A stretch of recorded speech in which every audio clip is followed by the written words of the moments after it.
Hello guys, welcome all of you. Lesson number 10 हमारा चल रहा था और उसके पार्ट नंबर 3 में हम पहुंचे ही हैं। बाकी जो नए बच्चे जुड़े हैं वो एक बार पहले 2 पार्ट अवश्य जरूर देखें। आज हम पढ़ने जा रहे हैं पार्ट का सबसे अच्छा टॉपिक, जिसमें हम सीखेंगे प्रत्यावर्ती धारा का वर्ग माध्य मूल मान। देखिए वर्ग माध्य मूल मान होता क्या है, कैसे इसको सोल्व करते हैं, वैल्यू होती कितनी है वो निकालने वाले हैं। ये धारा का भी हो सकता है, ये वोल्टा का भी हो सकता है। बात समझ आई आप लोगों को? ओके, तो सबसे पहले हम लोग देखते हैं कि वर्ग माध्य मूल मान होता क्या है। तो इसे नाम से स्पष्ट हो रहा है वर्ग माध्य मूल मान। इसका मतलब ये हुआ, इसका मतलब क्या हुआ कि आप सबसे पहले जो आपके पास वोल्टा अथवा धारा दे रखी है, सबसे पहले उसका क्या करेंगे, तात्क्षणिक मान का वर्ग करेंगे, उसकी इंस्टेंटेनियस वैल्यू का स्क्वायर करेंगे, उसके बाद में माध्य लेंगे, मीन लेंगे और मूल उसका वर्गमूल कर देंगे, रूट कर देंगे। तो प्राप्त मान कौन सा मान कहलाएगा, वर्ग माध्य मूल मान। दोबारा रिपीट कर रहा हूं, ध्यान से सुनेंगे। अगर आपके पास प्रत्यावर्ती धारा अथवा वोल्टा का तात्क्षणिक मान है तो आप क्या करेंगे, सबसे पहले उसका वर्ग करेंगे, बाद में उसका माध्य लेंगे और उसका वर्गमूल कर देंगे। सबसे पहले क्या करेंगे, स्क्वायर करेंगे, मीन लेंगे और रूट कर देंगे। तो जो आपके पास वैल्यू बनेगी वो वैल्यू कौन सी होगी, वर्ग माध्य मूल मान होगी। ओके, चलो सोल्व करते हैं। सबसे पहली बात, इस वर्ग माध्य मूल मान को ना हम लोग IRMS से दिखाते हैं। से दिखाते हैं RMS से दिखाते हैं RMS से। इसका मतलब क्या हुआ, सबसे पहले स्क्वायर करना है, फिर मीन लेना है, उसके बाद में रूट करना है। ठीक, तो सबसे पहले बोलो क्या करेंगे, तो तात्क्षणिक मान है आपके पास धारा का, सबसे पहले उसको क्या करेंगे, आप वर्ग करेंगे, स्क्वायर करना है। उसके बाद में क्या लेना है, उसका मीन। मीन मतलब हमें क्या करना है, उसका एवरेज वैल्यू लेनी है। ये लीजिए हमने क्या ले लिया, एवरेज। उसके बाद में क्या करना है, उसका वर्गमूल करना है। ये लीजिए रूट कर दिया। तो ये जो वैल्यू हमारे पास बनेगी, ये वैल्यू कौन सी बनेगी, वर्ग माध्य मूल मान बनेगी। ओके, चलो सॉल्व करते हैं। आप जानते हैं तात्क्षणिक मान जो होता है, धारा का जो तात्क्षणिक मान होता है I इक्वल्स टू वो कितना होता है, वो होता है Im sin ओमेगा t। बोलो कितना होता है, Im sin ओमेगा t, जो हमने पिछली क्लास में देखा था। चलो इसकी जगह रख दीजिए, तो IRMS इक्वल्स टू ये कौन, रूट। ये लीजिए कौन, रूट। सबसे पहले क्या करेंगे, I का स्क्वायर करेंगे, तो स्क्वायर कीजिए इसका। बोलो इसका स्क्वायर क्या हो जाएगा, Im square sin square omega t। बोलिए I का स्क्वायर हो गया। उसके बाद में इसका एवरेज लेना है, औसत लेना है। पिछले टॉपिक में हमने औसत मान पढ़ा था। औसत कैसे निकालते हैं, राशियों का योग बटा राशियों की संख्या। तो हमने क्या किया था, और राशियों का योग हमने पूर्ण चक्र के लिए देखा था, इस प्रकार से हमने देखा था।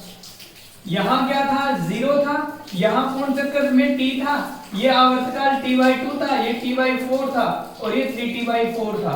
हमें क्या करना है, पूर्ण चक्र निकालना है। तो 0 से t तक, कहां से, 0 से t तक क्या देंगे समाकलन, तो 0 से t तक और साथ में क्या लिख देंगे, dt। अरे औसत लेना ना, औसत लेना पिछले वीडियो में सीखा था हमने, डिवाइडेड बाई राशियों की संख्या, मतलब कहां से कहां तक, 0 से t तक और साथ में कौन, dt। ओके, चलो सोल्व करते हैं इसको। क्या हो जाएगा, IRMS, बोलो कौन, IRMS इक्वल्स टू, सबसे पहले हमें यहाँ इसको सोल्व करना है। ये पूरी वैल्यू रूट के अंदर है, कहां है, रूट के अंदर है। हमने देखा था, हमने क्या देखा था, यहाँ क्या मान सकते हैं, 1 मान सकते हैं, और 1 का समाकलन वही होता है जिसके सापेक्ष आप कर रहे हैं। तो 1 into t आएगा, और t में जब हम लोग लिमिट रखेंगे, upper limit minus lower limit, तो अपर लिमिट कितनी है, t, और लोअर लिमिट कितनी है, 0। तो बताओ नीचे t माइनस 0 हो जाएगा, नीचे क्या जाएगा, t।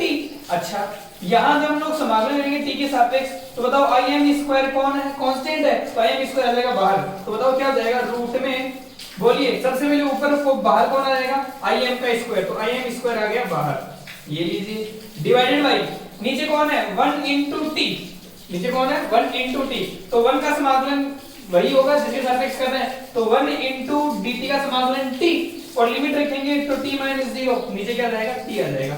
ये लीजिए। ओके, फिर किसका समाकलन, इसका समाकलन, तो लीजिए समाकलन कहां से कहां तक, 0 से t तक। बोलो किसका, sin square omega t dt का। ठीक है, इसको सोल्व कर देंगे आगे हम। चलो सोल्व करते हैं, इसको मैं लेता हूं एक बार। ओके, तो आप लोगों ने समाकलन सीखे होंगे, हालांकि मैंने बेसिक पार्ट में समाकलन का इसका समाकलन करना मैं यहाँ पे सिखा रखा है, अब अवश्य उसको देख सकते हैं, बट इसका डायरेक्ट समाकलन होता नहीं है, तो इसके लिए एक फॉर्मूला काम में लेंगे। फॉर्मूला क्या काम में लेंगे? आप फॉर्मूला काम में लेंगे साइन स्क्वायर थीटा या साइन स्क्वायर ओमेगा टी जो होता है उसका एक फॉर्मूला हम लोग बना सकते हैं। क्या बना सकते हैं? साइन स्क्वायर थीटा का 1 minus cos 2 omega T upon 2, या इसको आप मान लो साइन स्क्वायर थीटा, ये फॉर्मूला है मैथमेटिक्स में चलता है, मैथमेटिक्स में त्रिकोणमिति में साइन स्क्वायर थीटा का फॉर्मूला क्या होता है? 1 माइनस कोस 2 थीटा बाय 2, ये फॉर्मूला है। ठीक है, तो इस फॉर्मूले की हमें यहाँ पे जरूरत पड़ेगी। ठीक, चलो लिख दीजिए। तो ये फॉर्मूला आप लोग यहाँ अप्लाई कर दीजिए, तो बताओ क्या हो जाएगा? IRMS। ये फॉर्मूला मैंने क्यों रखा? क्योंकि आप लोगों ने साइन स्क्वायर थीटा का डायरेक्ट समाकलन नहीं कर सकते, ऐसा कोई हमारे पास फॉर्मूला है नहीं, तो हमें इसको नॉर्मल साइन या कोस में कन्वर्ट करना पड़ेगा, इसलिए साइन स्क्वायर थीटा का फॉर्मूला होता है ये। अब ये फॉर्मूला इसके रूप में यहाँ लिख दो, तो बताओ क्या हो जाएगा? रूट में बोलो बाहर कौन है? im स्क्वायर, ये लीजिए कौन? im स्क्वायर, नीचे कौन है? t, ये लीजिए t। बोलो किसका समाकलन करना है? इसका। तो पहले इसका फॉर्मूला लिखो, लिख दीजिए फॉर्मूला। बताओ कौन? 1 माइनस cos 2 थीटा नहीं है, यहाँ ओमेगा टी है, तो क्या 1 minus cos 2 omega T upon 2, और साथ में कौन? dt। कोई समस्या किसी को? ओके, लिमिट कहां से कहां तक? 0 से t तक। अच्छा, 2 को ले लीजिए आप बाहर, तो 2 को ले लिया बाहर मैंने, तो क्या आ जाएगा? IRMS equals to root of, बोलिए im स्क्वायर, ये लीजिए कौन? im स्क्वायर डिवाइडेड बाई नीचे बाहर 2 आएगा और बाहर साथ में t तो है ही है। ओके, अब आप देखिए ध्यान से, सबसे पहले 1 का समाकलन करेंगे, उसके बाद में cos का करेंगे। ठीक, तो रखिए सबसे पहले 1 का समाकलन, तो 1 का समाकलन वही जिसके सापेक्ष कर रहे हैं, तो कौन? t, तो ये लीजिए कौन? t। ओके, यहां मतलब उसका कर दीजिए, तो 1 का समाकलन कौन आ गया? t। लिमिट बताओ कहां से कहां तक? 0 से t तक। फिर माइनस किसका समाकलन? cos का। cos का समाकलन होता है sin, तो बोलो कौन?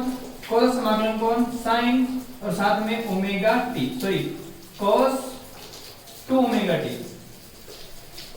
अरे cos का समाकलन sin होता है, तो sin 2 omega t upon constant कौन है? t का कांस्टेंट, t का गुणांक कौन है? 2 ओमेगा, तो नीचे कौन आ जाएगा? 2 ओमेगा। अब इसकी भी लिमिट, इसकी लिमिट कहां से कहां तक? 0 से t तक। इसको कर दीजिए आप बंद। ओके, देखो हमने क्या किया, चिंता ना करें, आराम से सीखें। 2 कांस्टेंट, 2 को ले लिया मैंने बाहर, तो im स्क्वायर अपॉन 2t। सबसे पहले 1 का समाकलन, 1 का समाकलन कौन? t, इसमें लिमिट कहां से कहां तक? 0 से t तक। फिर माइनस, फिर किसका समाकलन? cos का, तो cos का समाकलन होता है sin, तो sin 2 ओमेगा t अपॉन गुणांक, गुणांक कितना आ रहा है? 2 ओमेगा, तो ये लीजिए 2 ओमेगा। ओके, चलते हैं आगे, सॉल्व कीजिए इसको आगे, तो क्या हो जाएगा? IRMS equals to root of, बोलिए यहां कौन है? im square upon 2t। Okay, और ये मल्टीप्लाई में चलेगा आपके पास। हाँ जी, तो सबसे पहले आप क्या करेंगे? सबसे पहले t minus 0, t minus 0 t हो जाएगा। अरे लिमिट रखो यहाँ पे, t माइनस 0, तो t माइनस 0 कितना आ जाएगा? t। ओके, ये लीजिए माइनस। अब आप देखिए यहाँ पे मैंने कौन 2 ओमेगा बाहर ले लो, मैंने कौन 2 ओमेगा ले लिया मैंने बाहर, और लिमिट रख दो, upper limit minus lower limit, तो अपर लिमिट कौन है? sin 2 ओमेगा, और अपर लिमिट t की जगह रख दी कैपिटल T, तो ये लीजिए कैपिटल T। ठीक है, फिर minus lower limit sin 2 omega t, sin 2 omega, और साथ में कौन है? 0, तो साथ में 0 थी, क्या हो जाएगा? sin 0, तो कौन हो जाएगा? sin 0। कोई डाउट किसी को? मेरे हिसाब से कोई डाउट किसी को नहीं होगा। चलते हैं आगे। ओके, अब आप थोड़ा सा ध्यान से देखेंगे, क्या हमने पढ़ा है? हमने क्या पढ़ा है? ओमेगा बराबर होता है 2 पाई अपॉन टी। ओमेगा बराबर क्या होता है? 2 पाई अपॉन टी। तो बताओ जब ये ओमेगा इसके साथ में गुणा में आ जाएगा, तो बताओ क्या हो जाएगा? ओमेगा टी इक्वल्स टू कितना? 2 पाई। जैसे ओमेगा टी लिखेंगे 2 पाई लिखेंगे, ये सॉल्यूशन देखो क्या हो जाएगा? IRMS इक्वल्स टू, बताइए क्या?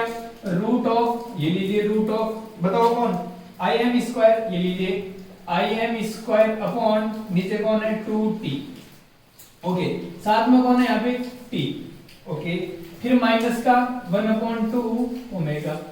उसके बाद में आगे देखो, आगे कौन कौन हो जाएगा? आगे हो जाएगा आपके पास sin अब मैंने कहा ओमेगा टी की जगह रख दो आप 2 पाई, तो 2 पाई इंटू 2 कितना जाएगा sin 4 पाई माइनस साथ में कौन है sin 0।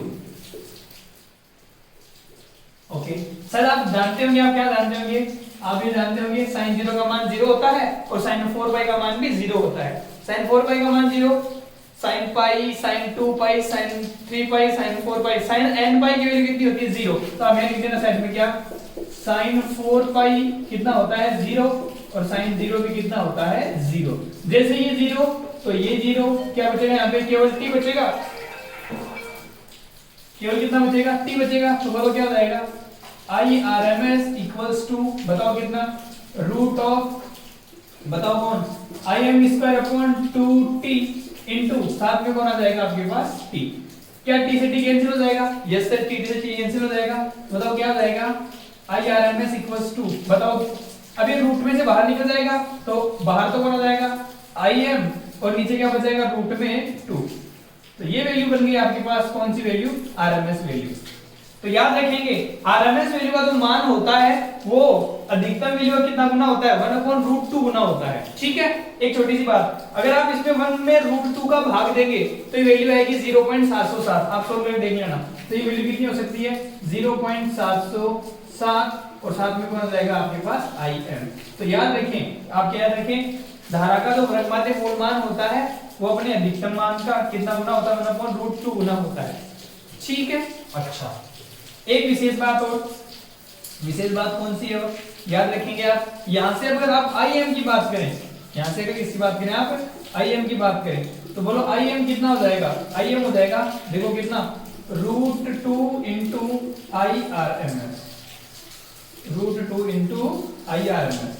ठीक है मतलब जो अधिकतम मान होता है वो किसका कितना गुना होता है RMS मान का √2 गुना होता है। एक सबसे विशेष बात कौन सी ध्यान रखने वाली बात है, आप हमेशा ध्यान में रखेंगे क्या कि जब भी किसी प्रत्यावर्ती उपकरण द्वारा धारा का या वोल्टता का मान दिखाया जाता है वो कौन सा मान होता है उसका RMS मान होता है। याद रखेंगे जब भी किसी प्रत्यावर्ती उपकरण द्वारा वैल्यू दिखाई जाती है वो कौन सी वैल्यू दिखाई जाती है RMS वैल्यू दिखाई जाती है। बात समझ में आ गई। जैसे एग्जांपल मान लीजिए जैसे हमारे घर में जो घरेलू लाइटिंग है, हमारे घर में जो घरेलू कनेक्शन होते हैं भारत में वो 220 वोल्टेज बताए जाते हैं। कितने वोल्टेज 220 वोल्टेज।